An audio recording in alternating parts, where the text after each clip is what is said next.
Hello and welcome to Spark Today News present Spark Talent Show. मैं पारुल डावी आप सभी दर्शकों का हार्दिक स्वागत करते हैं। आज हम आपको वडोदरा के talented coach Shri Bharat sir से मिलवाते हैं।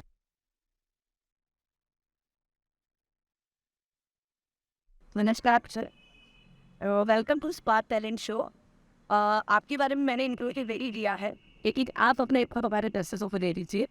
मेरा नाम भरत प्रताप है। Last project like LC tennis for him. मैं as a tennis coach last 25 year से कोचिंग कर रहा हूँ और मैंने नेशनल लेवल स्टेट लेवल विश्व की अवस्था टेनिस में पाया है और मैं एक्स रेड रेनवेव एवस्टिया बनता है लास्ट है वह लास्ट पता में लास्ट में year second I know. If I did any second we had to mass पर previous है और दूसरी एकेडमी सर इनफ्लेक्स अरेना है जो कि सुभानपुरा में आएंगे वहाँ एंड प्रेजेंट मेरे पास अराउंड 200 किड्स है जिनको मैं टेनिस सिखा रहा हूँ और मैंने as a coach ITF certified coach हूँ, All India Tennis Association certified coach हूँ और मैं USPTA सर्टिफाइड कोच हूँ और मैंने Global Professional Tennis Coaches Association से भी मैं सर्टिफाइड हूँ और मैं सर्टिफाइड फिटनेस ट्रेनर भी हूँ और मैंने Australian academy of tennis coaches certified coach भी थी मैं। सो लास्ट में इतने साल से मैं कोचिंग कर रहा हूँ 25 साल से। ओके, काफ़ी सिच किया है सर आपने और बहुत अच्छी बात है कि हमारे विद्यार्थी लोग इतना टैलेंटेड हैं और इनमें इतना टैलेंट है।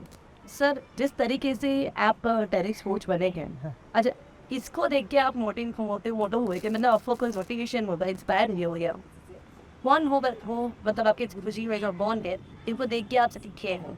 ये मेरे जो गुरुजी है, जब मैं मुंबई में टेनिस खेलता था, जो क्लब में मैं टेनिस खेलता था सीखता था, तो मेरे जो सर है ताहिर अली सर थे, वो मेरे गुरु थे। तो मैंने उनको देख के मैं बहुत प्रभावित होता था कि वो बहुत अच्छा बढ़िया कोचिंग करते थे। उनका सिखाने का तरीका, उनका मोटिवेट करने का तरीका तो वो मुझे बहुत पसंद आता था जब मैं उनके पास सीख रहा था। तब से मुझे मन में था कि मुझे भी एक टेनिस कोच बनना है और मुझे प्लेयर्स बनाना है। तो तब से मेरे मन में था और फिर मैंने कोचिंग करियर मैंने सिलेक्ट किया। हमने देखा है कि आप भी नहीं, आपकी पूरी फैमिली स्पोर्ट जी, तो किस तरीके से ये पूरी फैमिली आपकी मतलब वन बाय वन आपके बाबा भी उसी में ही रहे और हर कोई उसमें ही रुचि दिखा रहा है, अच्छी बात है। लेकिन जैसे कि पूरी फैमिली ही है तो उनके बारे में कुछ बताइए किस तरीके। हाँ, ये सारा मेरे मामा जी जो है, मेरे 2-3 मामा जी थे, वो तीनों मामा जी टेनिस कोच थे मुंबई में। जब मैं छोटा था तो जब स्कूल से छुट्टियां होती थी तो मैं उनके वहाँ पे टेनिस खेलने के लिए जाता था। तो मेरे मामा जी लोगों को भी मैं देखा था कि वो बहुत बढ़िया टेनिस सिखा रहे हैं, तो उनका देख के फिर मैंने भी टेनिस स्टार्ट किया और फिर मैंने सीखना शुरू किया। तो मेरे मामा जी है, मेरे कजिन ब्रदर्स है, मेरा रियल ब्रदर है, सारे लोग हम लोग टेनिस में फिर आए। टेनिस में हम लोगों को ज़्यादा अच्छा लगता था इसमें करियर बनाने का। एक स्पोर्ट्स का करियर बनाना है, उसमें भी वो भी जो आपका हॉबी है वही आपका अगर प्रोफेशन बन जाए तो इससे अच्छी बात कोई हो ही नहीं सकती। सर अब तक आपके यहाँ से बहुत ही गोल्ड मेडलिस्ट, सिल्वर मेडलिस्ट दिख नहीं है, जितने ही पेरेंट्स आते हैं वो आपके पास सीखते हैं, आप बच्चों को भी सिखा रहे हैं, पेरेंट्स भी जुड़ रहे हैं। तो सर जिस तरीके से आप सिखाते हैं, पेरेंट्स की क्या मतलब अपेक्षा होती है आपसे कि बच्चा किस तरीके से ग्रो करे और अजय टेनिस एकेडमी से बच्चा कैसे आगे बढ़े? जी, पेरेंट्स का यही, हर पेरेंट्स जो भी यहाँ के उनका बच्चा खेलने आता है, हर पेरेंट्स का यही होता है कि हमारा बच्चा खूब बड़ा प्लेयर बने, नेशनल लेवल खेले, इंटरनेशनल लेवल खेले। तो हम क्या करते हैं, हम जैसे जो भी टैलेंटेड बच्चे होते हैं, हम उनको पेरेंट्स को सारा हम लोग गाइड करते हैं कि एक प्लेयर बनने के लिए क्या क्या चीज़ें ज़रूरी है। As a coach, as a parents आपको क्या करना पड़ेगा, आपको कितना सेक्रीफाइस करना पड़ेगा, या आपको बहुत सारी चीज़ हम लोग उनको एजुकेट करते हैं पहले और समझाते हैं कि वो रोड तो प्लेयर बनने के लिए जो रोड है वो किस तरीके से पार किया जा सकता है। सो हम उनको एजुकेट करके समझाते हैं। जी सर, जैसे भी आपने देखा होगा, देखना है कि आपके पब्लिक फेमस बेस्ट है, हर कोई किसी ना किसी मतलब कोई ना कोई प्लेयर हर में किस्मत आगे ही है। तो सर मैं कहना चाहूँगी कि आपका जो फर्स्ट अचीवमेंट था, लाइक आपने टेनिस में जिस फर्स्ट अचीवमेंट किया था वो आपका कब मिला और उसकी खुशी क्या थी? अरे वो तो बयां करना बहुत ये मुश्किल है। लेकिन जब मैं मेरे जो मुंबई में जो क्लब में मैं टेनिस खेलता था, वहाँ का क्लब का जो टूर्नामेंट हुआ था, तो मैं सबसे यंगेस्ट था वो टूर्नामेंट में पार्टिसिपेंट और मैंने वो टूर्नामेंट जीता था। तो वहाँ जब वो टूर्नामेंट जीता तो क्लब टूर्नामेंट था वो एक लोकल, और मुझे उस टूर्नामेंट में मुझे एक टेनिस का रैकेट मिला, मुझे शूज़ मिले, बहुत सारी चीज़ें प्राइज में मिला था। तो वो मेरे लिए सबसे बड़ा ये था, और मैं अचीवमेंट था, और मैं 15 ईयर की एज में मैंने वो जीता था। जी सर, मैं यही पूछने वाली थी कि आपने कितने साल की एज में, आपने कौन सी एज में ये स्टार्ट किया, इस तरीके से स्टार्ट किया? और वैसे तो हमने देखा ही है क्योंकि अभी आप बहुत ही अच्छा ग्रो कर चुके हैं और एकेडमी भी आपकी बहुत अच्छी ग्रो, बड़े से बड़े, छोटे भी बच्चे और बड़े भी बच्चे, आप सबको सिखा रहे हैं। जी जी जी। अच्छा सर, बहुत सारे टूर्नामेंट्स होती है और टूर्नामेंट्स में आपके बच्चे पार्ट करते हैं। जी। किस तरीके की टूर्नामेंट्स होती है, इसमें आपको जाना पड़ता है, किस तरीके से आप उनको ऐसे हैंडल करके लेके जाते हैं, और इसके पीछे गवर्नमेंट का कोई हेल्प है या नहीं, उसके बारे में थोड़ी जानकारी हमारे दफ्तर को। अब पहले जो भी बच्चों को यहाँ सीखने आते हैं, जो भी लोग सीखने आते हैं, हम उनको पहले ग्रूम करते हैं, हम उनको टेक्निकल फिजिकली हम लोग पहले स्ट्रॉन्ग बनाते हैं। वो सीखने के बाद हम उनको पहले डिस्ट्रिक्ट टूर्नामेंट्स के लिए हमारा टारगेट रहता है। डिस्ट्रिक्ट टूर्नामेंट, स्टेट टूर्नामेंट, अगर उसमें बच्चा बहुत अच्छा करता है फिर हम नेशनल लेवल पे उसको खिलाने के लिए ले जाते हैं।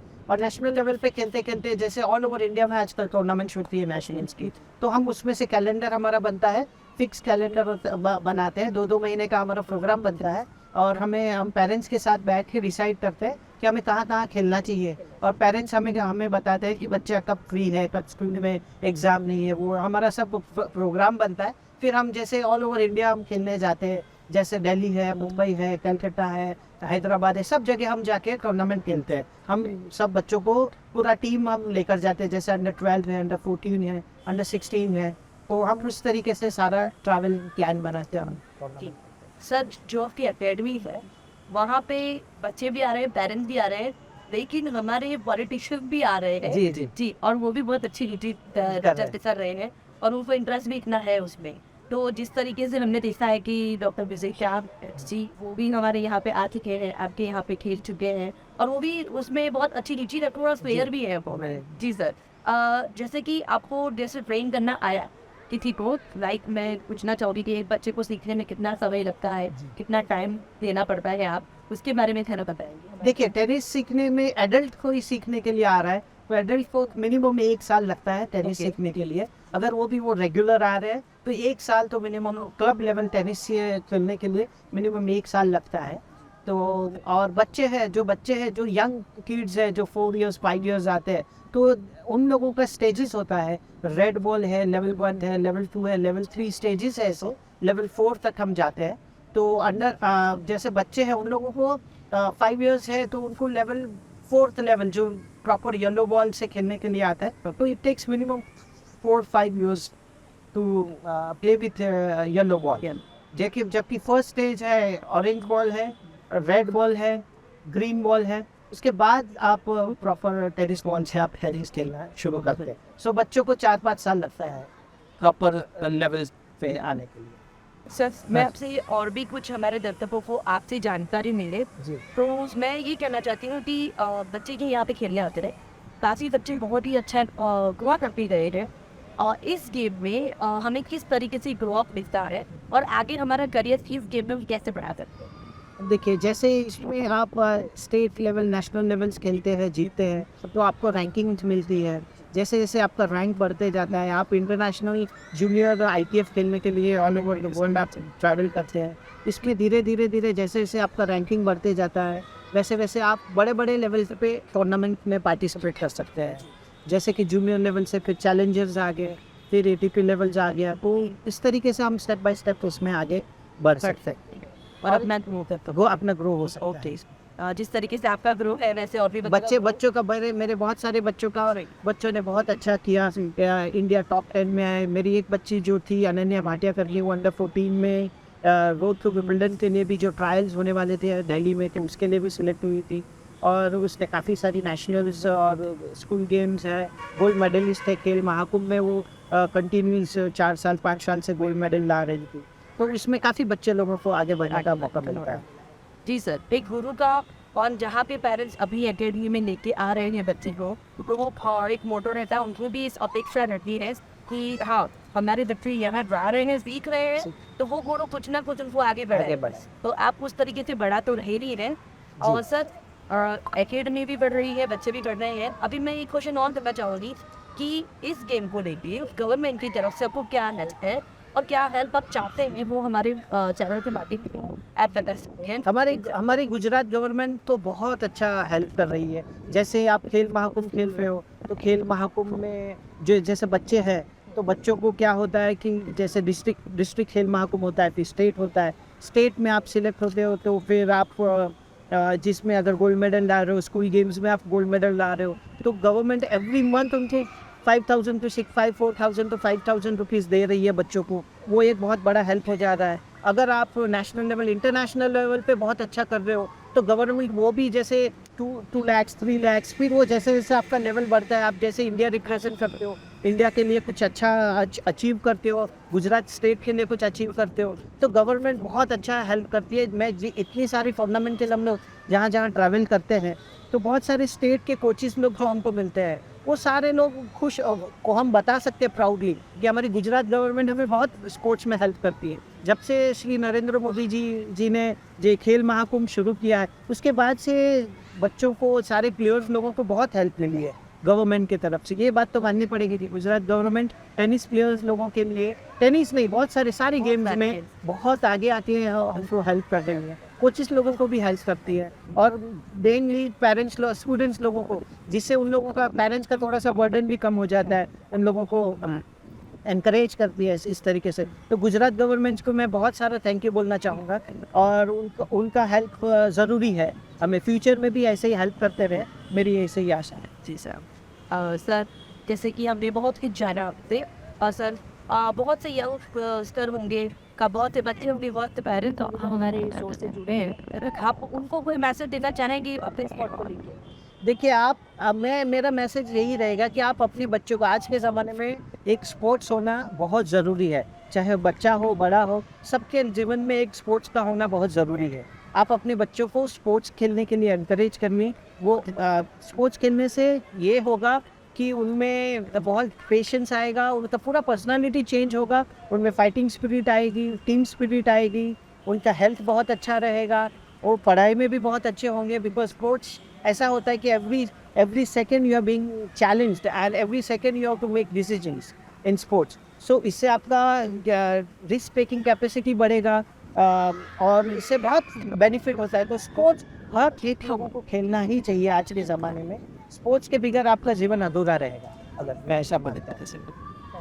जी सर, हमें बहुत अच्छा लगा, आपने बहुत अच्छी जानकारी दी है इस खेल को लेके। हमें एक छोटा सा क्वेश्चन और रह गया सर, कि बाकी लोग होते हैं जिन्हें इस गेम की बहुत सी जो खेलने की चीज़ें होती हैं उनके बारे में नहीं पता है। लाइक हो मैदान हो, लाइक बॉल हो, जैसे आपने येलो बॉल, ये बोलो, मेरे दिमाग में एक बात और आ गई कि उनकी इन जो चीज़ें हैं जिससे हम खेलते हैं, तो आपने अपने कोर्ट पे रखी ही है, तो उनके बारे में थोड़ी सी जानकारी हमें एक छोटे सी दे में इसको ये आते हैं, इसको ये बोलते हैं, और ये जैसे हर छोटे बच्चे जो आते हैं, तो वो उन लोगों के लिए पहला स्टेज होता है कि रेड बॉल का स्टेज होता है, जो बहुत सॉफ्ट, बड़े बॉल होते हैं, सॉफ्ट होता है, उससे हम प्रैक्टिस करवाते हैं। सेकंड स्टेज, उसके बाद आफ्टर 6 months 8 months हम लोग उसको उनका प्रोग्रेस देख के फिर हम उनको प्रमोट करते हैं towards orange ball. Orange ball में खेलने के बाद, फिर ऑरेंज बॉल में 6-8 महीना खेलने के बाद फिर हम उसको ग्रीन डॉट बॉल में हम प्रमोट करते हैं, और उसके बाद फिर येलो बॉल जो नॉर्मल बॉल होता है वो, तो उसमें हम ले जाते हैं। जैसे एडल्ट लोग आते हैं, तो उनको भी हम ग्रीन बॉल से पहले खिलाते हैं टेनिस, जो कि बहुत आसान होता है, ईजी होता है बॉल, और उससे जल्दी आप सीख सकते हैं। फिर उसके बाद हम उनको येलो बॉल पे हम प्रोग्रेस करवाते हैं। सो स्टेप बाय स्टेप हम सबको सिखाते हैं। और ये सब चीज़ें इसमें यूज़ होता है। Thank you so much sir, आपने बहुत अच्छी जानकारी दी है। जी सर, अभी लास्ट क्वेश्चन मेरा यही रहेगा पहले तो हम आपको विश करते हैं कि हम बहुत विश करते हैं कि आप अभी ना बहुत ही ग्रो करें, हमारे बड़ौदा जिला के बच्चों से बहुत ग्रो करें। और थैंक यू सो मच, आप हमारे शो पे आए। जी, thank you. और मेरा क्वेश्चन है स्पार्क टैलेंट शो में आंधी आपका टैलेंट दिखा दिया, आपने कैसा लगा? अरे बहुत अच्छा लगा मुझे। ये स्पार्क हुआ न्यूज़ जो चैनल जो है, ये ऐसे स्पोर्ट्स पर्सन लोगों के पास जाके उनसे सारी जानकारी लेके जो पब्लिक तक पहुंचा रही है, वो एक बहुत अच्छा इनिशिएटिव है। और ये मुझे बहुत अच्छा लगा यहाँ आके आपसे बात करके। और मेरा जो नॉलेज था, जो भी कुछ मेरे पास था, वो मुझे शेयर करके बहुत अच्छा लगा। Thank you spark. Thank you so much sir, आप हमारे शो पे आए। Thank you so much. तो ये था हमारा आज का टैलेंट। आई होप कि आपने इनके टैलेंट को बहुत अप्रिशिएट किया हो। आगे भी हम आपके लिए ऐसे यूनिक टैलेंट लेके आते रहेंगे। तब तक स्टे ट्यून्ड विद स्पार्क।